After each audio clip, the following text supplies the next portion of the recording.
So I have this project I've been planning on finishing up that will be an awesome video when I'm done, but then I realized that my storage server had almost no space left, which means I probably won't be able to store any more video projects on it. So in this completely unplanned part of the Eric experiment, we'll go through the ups and many downs of building a new NAS with enough storage to hopefully last me for a few more years. So let's go, let's do it. Let's just do it.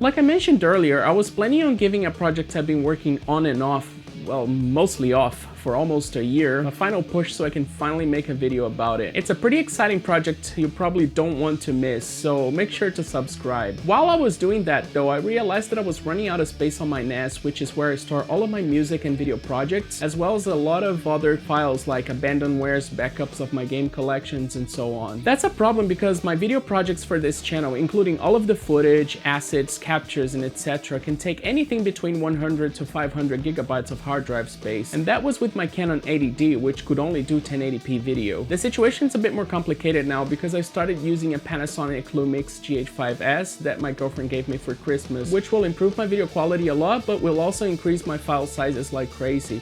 So upgrading my NAS in some way is something that I couldn't put off. I was using this 2-bay Synology NAS with two 12TB hard drives on RAID 1, which gave me redundancy in case one of the drives died and resulted in 10.5 terabytes of usable storage. That seemed like a lot when I originally bought it because I hadn't started taking this YouTube channel seriously yet, but that proved to be wrong very quickly. I thought about just upgrading the hard drives on it to 18 or 20 terabyte ones, but those drives are more than double the price of the 12 terabyte Seagate ones I use, and I still wanted to be able to use the ones I already own. Now, Synology is awesome. I really love this NAS, and it's super easy to use and configure. So I obviously considered upgrading to one with 4 bays or more so I could add a couple extra 12 terabyte drives, but those things are super expensive right now. Because of that, I decided to go with the DIY route and build my own UNRAID NAS. This is good because it's gonna give me a bit more flexibility in the future with storage expansion if I need to do that. But enough with the babbling, here are the parts I bought for this build.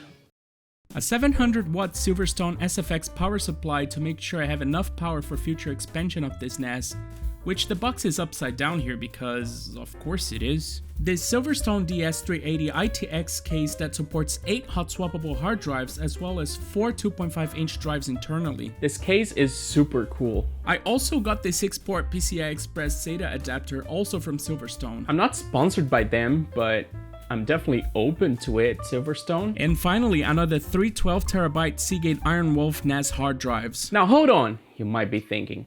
I think you're forgetting something. Where's the motherboard, processor, and memory? Well, as I mentioned earlier, those are the parts I purchased for this build. The rest of the hardware will be extracted from this computer right here. I built this thing a couple of years ago to be a media center that I no longer use. It is an FM2 Plus motherboard from MSI with a single core, 2 threads, 3 GHz AMD A4 4000 processor, and 8 GB of DDR3 memory. It's not a powerful computer by any means, but it should be enough for my use case with this NAS. Especially when I replaced the processor with a slightly better 2-core 4-thread AMD A8 7600, which I bought on eBay and I'm waiting to arrive. The interesting thing about this hardware is that I brought the processor and the memory from Brazil when I moved to Australia. This memory used to be my main desktop back then with another set of 8 GB sticks, and the processor I purchased brand new because I planned on buying the rest of the parts here in Australia to build a little desktop computer when I had the chance, as my laptop was pretty bad. I ended up not doing that because in the end I got a 2010 Mac Pro from my old company for cheap, and I used these parts to build a media center instead, which I honestly didn't use much after I got a Chromecast. So I've had this little computer stored away for a couple of years and it's good to finally give it a purpose. Anyway, that was a tangent. Let's get back to the NAS.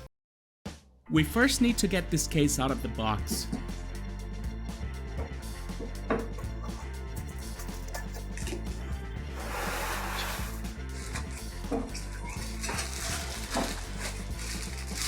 And here it is. It's a pretty nice looking case, isn't it? Now we can start building the computer, which wasn't without its hiccups. But what project isn't without hiccups, right? So let's prepare the case to install our components.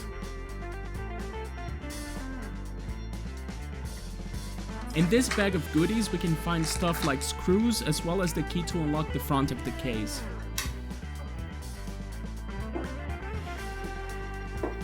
The cage where the hard drives live comes out in one piece.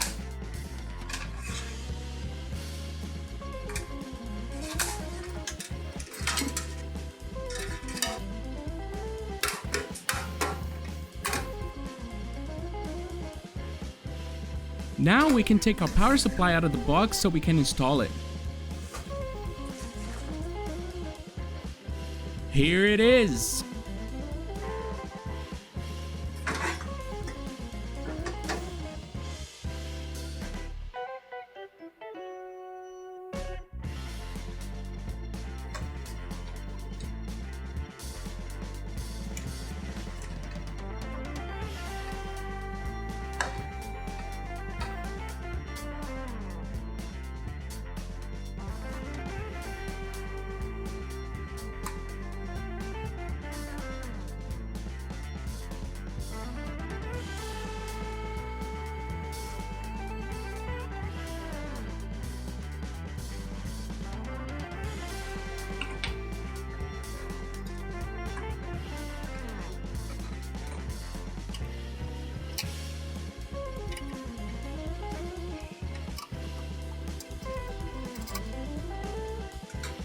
Now it's time to connect our SATA to PCI Express adapter.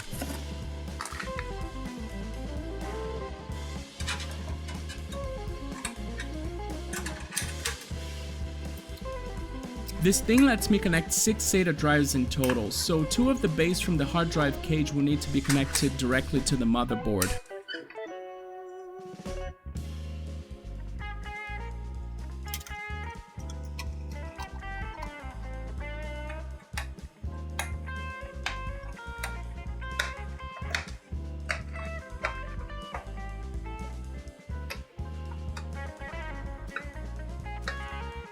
The computer is pretty much built now, so let's get the hard drives ready to be installed.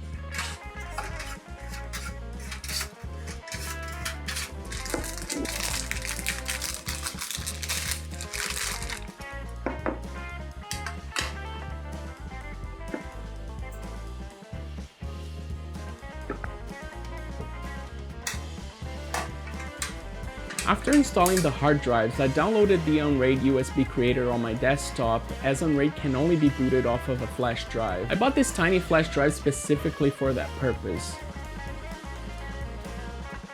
Now, weirdly, for some reason, when I connected it to my desktop, the USB creator wasn't picking it up. I tried it with another random flash drive I had and that one worked. I was about to give up on that USB stick and use another one, but then I tried it on my work MacBook and for some reason it worked there. So I just prepared the flash drive on that computer. Who knows what happened there. But anyway, I can finally put it on the NAS, but before I turn it on, let me tell you a story about overconfidence. You'd think that as someone who has been building computers for almost my entire life, I would test if the computer posted as I was building it, right? Well, I didn't, so obviously. Yeah, the computer didn't turn on. In my defense though, testing the computer as I'm building it while filming the process is super annoying, so I thought it would be fine to escape testing until the end to save time. Well, the joke is on me. I actually spent more time disassembling the whole thing off camera to find what the problem was. And you probably already know what it was from earlier when I was building this thing. But if you don't remember, it was when I connected this wire to the CPU power on the motherboard. That's not the CPU power cable, and in retrospect, that's super obvious. I had to get another cable from the power supply box to connect to the CPU power. After that was done,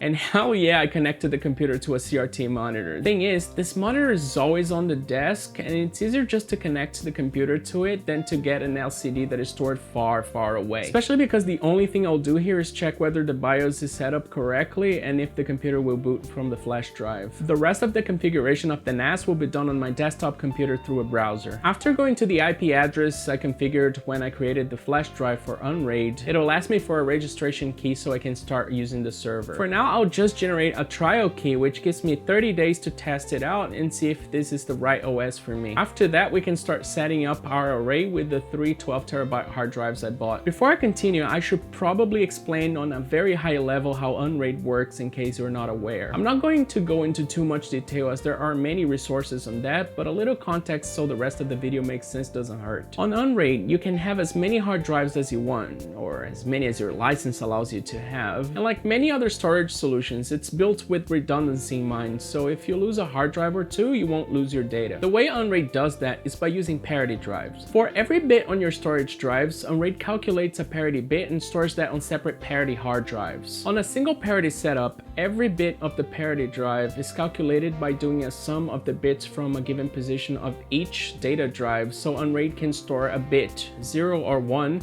on the parity drive representing whether the sum is odd or even. So say your setup has 4 data drives and 1 parity drive. Now let's say UNRAID is checking the third bit of your data drives, and at that position you had 1 for the first 2 drives, 0 for the third one, and 1 for the fourth one. In that case, UNRAID will store a bit on the third position of the parity drive that represents an odd value. Now let's say your second drive died. When you pop in a new drive on the computer and ask UNRAID to reconstruct that data, as it reaches that third position we used as an example, it will sum the values of the data drives that are still available, which in this case will be even. Then UNRAID will check the parity bit, which will tell it that the original sum was odd. Now UNRAID knows that it needs to write a bit on the replacement drive that will make the sum odd again, in this case 1. You can play around with this logic and you'll see that you can always determine the lost bit of any drive. UNRAID supports up to 2 parity drives. The way it calculates that second parity is different from the first one. It uses the Reed-Solomon error correction code, which is more complex and I honestly don't understand. But the cool thing about it is that having 2 parity drives will allow you to have up to 2 drives dying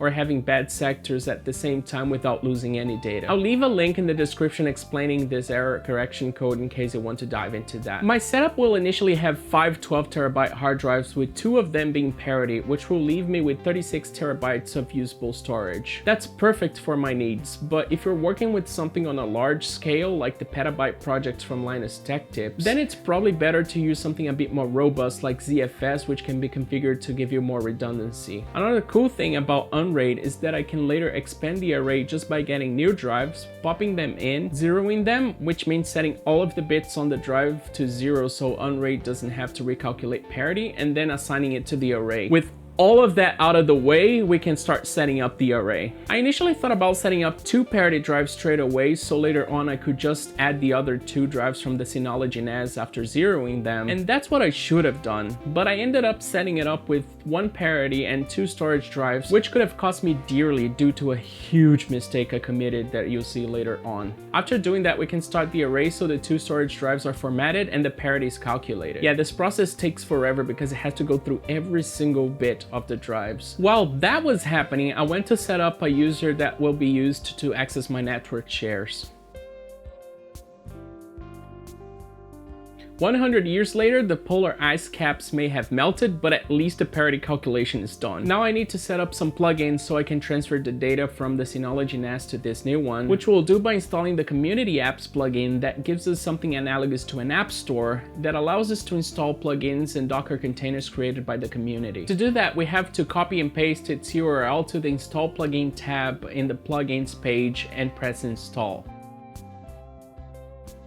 After that's done, we just need to refresh the page and a new Apps tab will appear on the top bar. There we can install the plugins we need, the first one being Unassigned Devices. This plugin allows us to mount drives that are not part of the array, flash drives, and network shares. After that's installed, if we go back to the main tab, there will be a couple more sections there. One of them being SMB and NFS shares, which I'll use to connect to the Synology NAS so I can copy the files over. I did try to connect the hard drive directly, but UNRAID didn't let me mount it because the drive was set up as part of a RAID array. So I clicked on Add Remote SMB/NFS Share, clicked on the Windows logo, which is not very intuitive. It took me a little while to realize that was a selector. On the next page, I clicked on Search for Servers and chose Luminol Server from the list, as that's the name of the Synology NAS.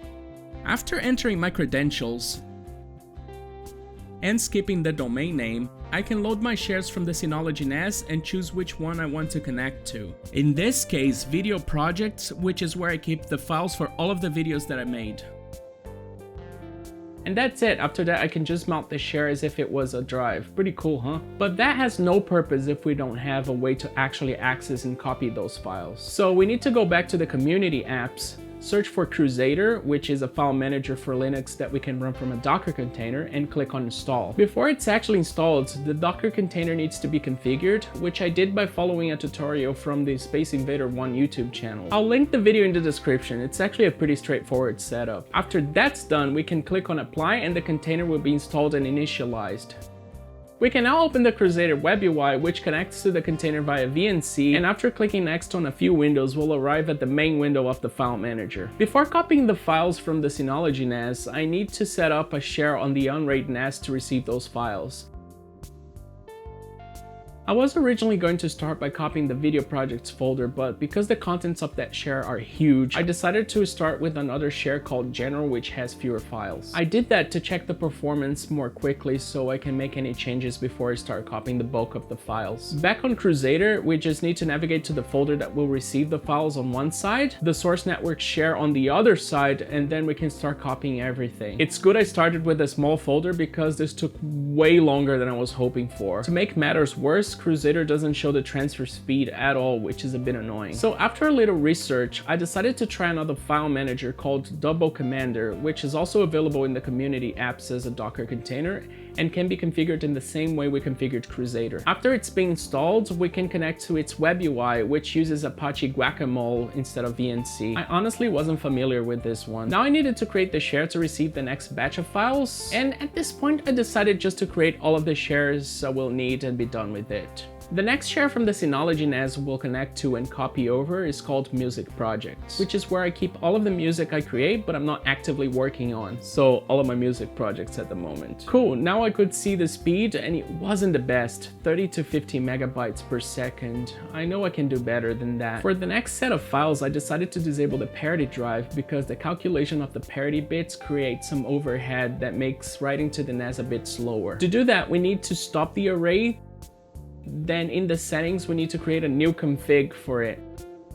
After that, we just need to set up an array without parity in the main tab, start it, and that should make copying files a lot faster. Now all of my shares have this warning icon because they have no parity, which means that they are not safe. This is okay for now because if anything goes wrong, I still have all of the files on my Synology NAS with redundancy. I would never do this if that wasn't the case though. I then finally started copying the files from the video projects share and the speed was a lot better, around 76 megabytes per second. At this point, I also noticed that Double Commander has a copy queue feature, which means that I won't need to come back and start the next copies. So I mounted all of the remaining shares and started queuing them on Double Commander.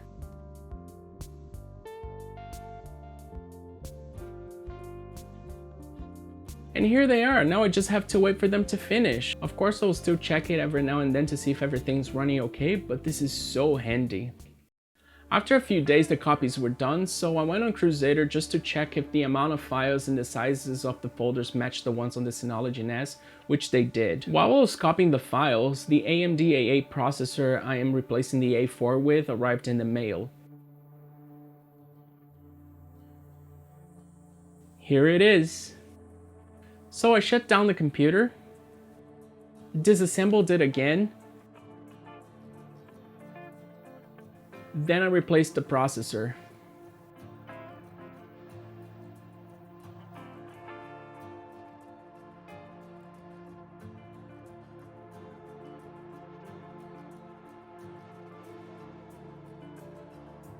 If you don't like the way I applied thermal paste, you can talk to my manager, Maple, whose help was pivotal to get this processor installed. After I tested if the computer would post, which it did, I finished assembling it so I could put it where it's supposed to go.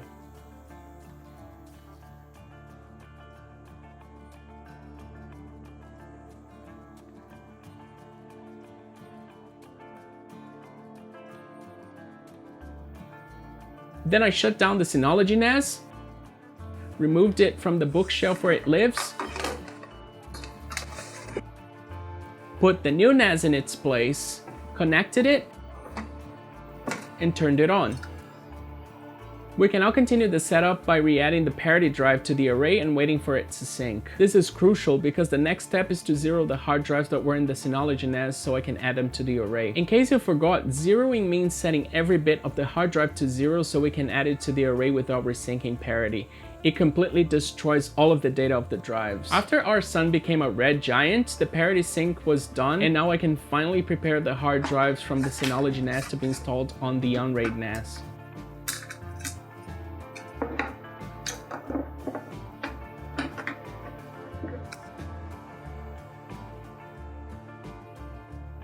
I decided to also throw this 3TB disk as a cache drive. Cache drives are ideally supposed to be SSDs so file transfers to the server can be fast, but I don't have a spare SSD at the moment. This drive should still give me a bit more speed though, as UNRAID won't need to calculate parity on it. And I can also have non-essential processes running off of it so I can reduce the usage of the data drives, hopefully making them last longer.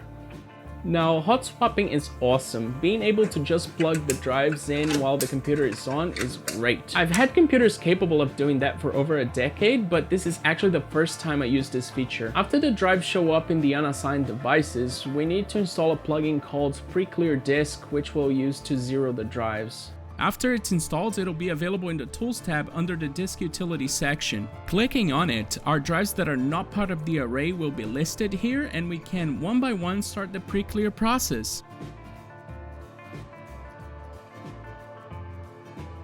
Once this process starts, we'll need a forward time machine because it's going to be done after the heat death of the universe. After 2 days or so, the pre-clear was done, so I stopped the array and tried to assign the second parity drive and the third data drive. I also created a cache pool to add the 3TB drive, but after doing all of that, the start array button was disabled. After unassigning the drives, I noticed that the button was back, so I just tried to add the data drive, and this time I could start the array, but I noticed that the drive wasn't being used. It had a message next to it saying unmountable unsupported partition layout. So I stopped the array again to unassign the drive, but now that the array was set up with it, I couldn't do that. And this is where I noticed the huge mistake I made. I should have formatted the drives before adding them to the array. I thought just zeroing them would be enough, but obviously I need to set up a file system before adding them. So now with a drive that couldn't be unassigned anymore, I had to create a new config for the array again, as I need to start it from scratch again, which will allow me to format the drives. On top of that, I noticed a message on the parity drives saying that all of the data in them will be overwritten. Yeah, this whole thing made both parity drives need to be resynced, which put me in a very dangerous position as I didn't have any redundancy until the sync was finished. If one of my drives died during this process, I would definitely lose data. This probably wouldn't have been as much of an issue if I had set up UNRAID from the beginning with 2 parity drives. Well, there's no turning back now. We now need to format the other drives, and to do that we need to enable destructive mode on the unassigned devices settings. We can only do that by installing Unassigned Devices Plus, which is also available in the community apps. After that was installed, I could finally format the drives and assign them to the array. Now we need to wait another trillion of years for the parities to be reconstructed. This was super stressful as calculating parity is a really intense process that keeps reading and writing on the drives for, in my case, 16 hours straight. Luckily though, that all went smoothly and I didn't lose anything. Such a relief. And there you have it. This was a cool video to make, even if it was very stressful at certain points. But it needed to be done as I was running out of space and the next video wouldn't fit on my old NAS. Now I don't need to worry about storage for a couple more years, and if I still run out of space, I can always get another drive, plug it into the NAS, zero it, format it, and assign it to the array. That's pretty awesome, I mean, as long as I don't mess things up again. There are also other things I have set up, like for example the Plex media server, but I didn't add them to the video as it's already too long as is. And that's it for now. I hope you enjoyed this video. If you did, make sure to press the like button. And if you enjoy content around retro computing, retro gaming, and other random tech stuff like this one, make sure to subscribe so you don't miss any future parts of the Eric experiment, especially the next one, which is going to be awesome. Thanks for watching.